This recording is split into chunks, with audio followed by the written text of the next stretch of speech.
diagnosed, and people continue to believe he is just a spoiled brat. Their father Norman lives in another city and visits them once in a while. His father's distrust in him makes Brad feel like a failure.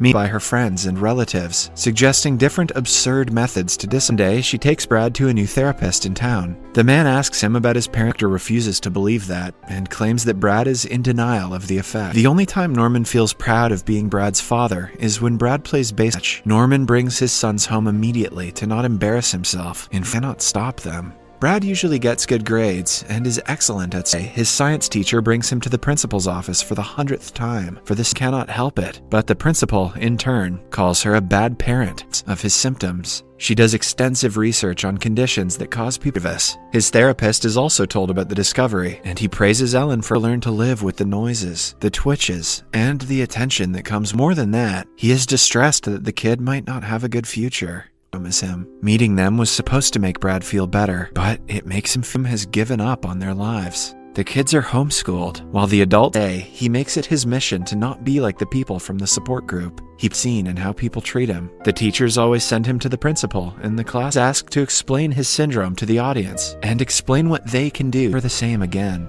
The principal becomes the one teacher who helps him with his big eyes by, and Brad soon grows into a handsome young man. With a bachelor education board, is impressed by his qualification. However, she is a choice of profession. He understands their concerns to some level, but he knows he is not ashamed or uncomfortable to explain his condition. He also makes him convinced.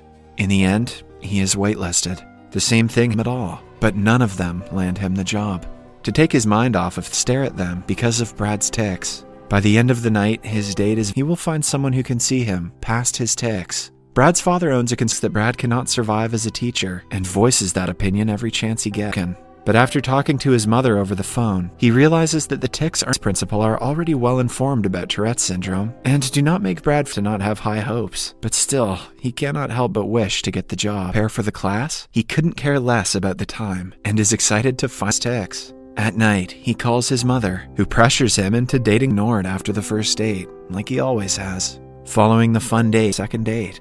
The next day is his first day as a teacher. Be understanding. After finding out Brad cannot control the noises, they ask parents. When they come to pick their children up, they seem to not like the new teaching in love for the first time. She genuinely doesn't seem to care about his tics. It is her kindness that catches his attention. When the other kids make fun of Brad, she keeps his head up because the parents are the hardest part of the job.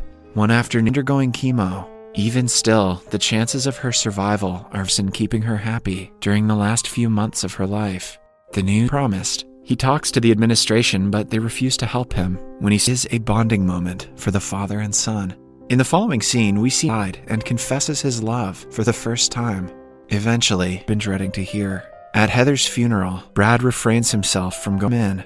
A few months later, Brad's life is running smoothly, and informed that he is being awarded Sally Mae's first teacher. Any obstacles stop us from pursuing our dreams.